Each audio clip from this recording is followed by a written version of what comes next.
Cat got your tongue? Do you realize what you have to say matters? It does, especially in the workplace, where thoughts, insights, and new ideas can drive innovation, productivity, and inclusion, not to mention well-being. Your voice matters. Let's look at what gets in the way of speaking your truth and some effective ways to get good at it and to command attention in the best possible way. Hi, I'm Jenny Clark, a conscious leadership expert who spent 2 decades in executive recruiting and talent management. Having worked with giants like Google, Spencer Stuart, I discovered that the secret to transformative leadership lies in the 5 dimensions of conscious leadership. And I'm here to help you unlock your full potential. Join me on this channel as we embark on an honest and vulnerable journey together to become the kind of leader that genuinely inspires organizational transformation. I have a few ways you can get involved in this conscious community. First, I've created a free career map to help you uncover your next career move. Second, I've created exclusive content for you with a community of like-minded leaders. And lastly, I send out a free newsletter every week. To learn more, check out the description of this video.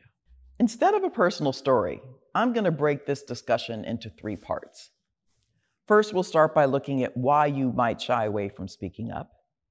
It helps to be introspective here to uncover the conscious and unconscious mindsets, behaviors, and beliefs that could be getting in the way.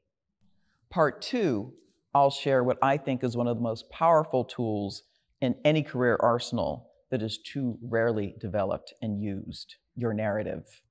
This will enable you to talk about yourself and your work from a position of power and confidence. And in the third part, I'm going to give you some tips on how to bring this all together. I've identified 4 of what I think are the primary reasons people don't speak up and out. The first one is a lack of confidence. Some of us simply lack confidence in our ideas or in our ability to articulate them effectively. This can be especially true if you are new to an organization or group and still learning the culture and personalities. A fear of rejection or judgment. Many people fear that your ideas or thoughts will be met with criticism, ridicule, or rejection. And this fear of negative judgment can be paralyzing, but it doesn't have to be.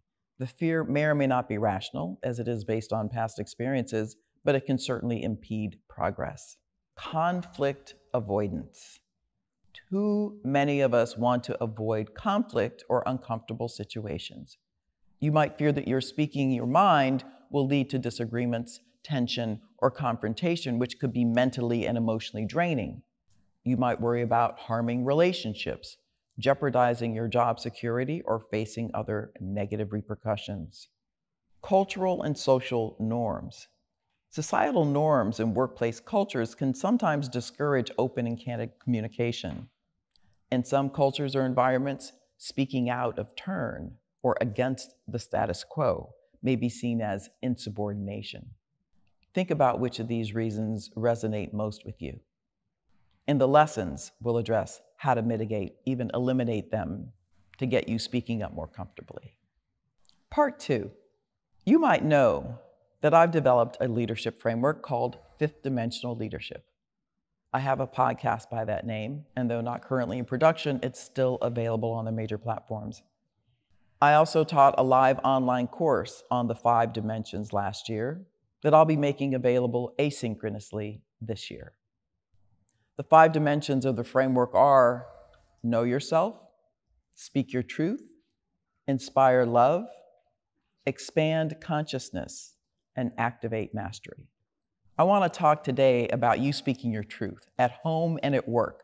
But before you can speak your truth, you have to know yourself. You see, the dimensions are indeed sequential and additive. Knowing yourself means you are aware of what has been or is being prescribed to you, what you have conscious or unconsciously chosen to subscribe to, and the fact that you have agency, you have a choice. Speaking your truth, the narrative, knowing yourself, can take time. So don't rush it. Talk it through with a friend, therapist, spiritual guide, but do that work to facilitate speaking your truth. We need to get clear on how we want to speak our truth, starting with being able to articulate to someone else how we see ourselves. By the way, your resume doesn't do that. It's just a bunch of facts about you on a page. People are going to perceive what they're going to perceive, regardless of what you say, based on the lens through which they see themselves in the world. Having said that, what story do you want to tell about yourself? What do you want people to know about you? About what you believe, what you've learned about yourself, what brings you joy? Based on things that could have happened a long time ago, we are telling ourselves stories that don't always serve us, even if the facts are the same. For example, the fact is that you have always been curious about everything. You have an adventurous spirit and want to know what you don't know. And that has allowed you to explore several different types of jobs and careers, but you're uncomfortable believing that others will view you as flighty or unstable in your work. How about instead of seeing your nature as a deficiency, it's an advantage that has served you well and given you unique perspectives that you have brought into your leadership roles. This is the power of speaking your narrative. Your own story or narrative can be a recounting of past events through your lens of acceptance and pride, or one of disappointment and shame. It can be an expression of a vision we intend to manifest, a prediction of what we expect or don't expect based on past events or limiting beliefs. Hoping for the best and planning for the worst? Nah. The beauty of building and regularly updating your narrative is that you could hear yourself evolving. You can reflect on that latest set of activities and accomplishments and integrate them into your latest version of it. You should indeed practice speaking it aloud to friends and family for input. But most importantly, when you hear yourself speaking versions of it for your various audiences, you feel proud, empowered, and competent. Doesn't get any better than that. Here are 5 strategies to help you become more comfortable speaking your truth. Build self-confidence. I realize this is easier said than done for some. We've all received messages, both positive and negative, in our upbringing and in our workplaces that influence our self-esteem, our sense of worth, and confidence. Knowing yourself and developing that ability to speak your truth gets easier the more you release what might be old perceptions of yourself. Affirm your greatness and commit to continuous growth. Also, sometimes righteous conviction can overtake a lack of confidence, meaning you feel so strongly about something that you can't remain silent. That's great. Let it out. Choose the right time and place. Sometimes it's not just about what you say, but when and where you say it. So choose appropriate moments to share your thoughts, especially if they are critical or sensitive. Tap into how the other person might respond, not how you would respond. It's called being empathetic, remember? When you consider the other person.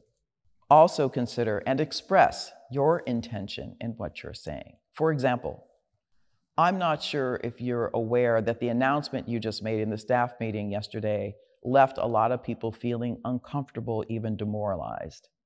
You might want to invite a few people in to chat with you individually to get their impressions and express your appreciation for their contributions. Isn't that better than saying nothing and stewing? How the person responds will tell you just how open-minded they are or are not. Create a safe environment.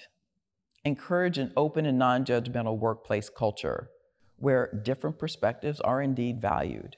Whether in a leadership role or not, you can be instrumental in setting the tone for open communication. Model it. One of the best ways to do this is to regularly and consistently give people feedback, ideally in the moment and always with compassion. Practice active listening. When others feel heard and understood, they are more likely to reciprocate. Active listening can foster an environment where people feel comfortable expressing themselves. This goes hand in hand with giving feedback. You have to give to get. In this context, listening builds trust, which paves the way for the feedback you are offering to land better because people know it is coming from a place of caring. Start small. If you're uncomfortable speaking your mind, start with smaller, less intimidating conversations. with those you can trust and admire, and gradually work your way up to more significant discussions. This is true whether at home or at work. Remember that open and honest communication can drive progress and innovation. While the fear of judgment and rejection is natural, it's essential to find ways to overcome these obstacles and ensure your voice is heard when it matters. Stop betraying yourself and running the risk of making yourself physically and emotionally sick by stuffing things down. Have confidence and courage. There's a way to say everything compassionately and constructively. We need to hear it from you, so spit it out. I know firsthand how taking that first step can be the catalyst for a life-changing transformation. I remember the moment I decided to harness my own strengths and made all the difference in my career. That's why I've created a career mapping tool just for you, to help you uncover your unique competencies and leverage them to design your own career map. Take the first step towards your next level by clicking the link in the video description. And let's start this incredible journey together.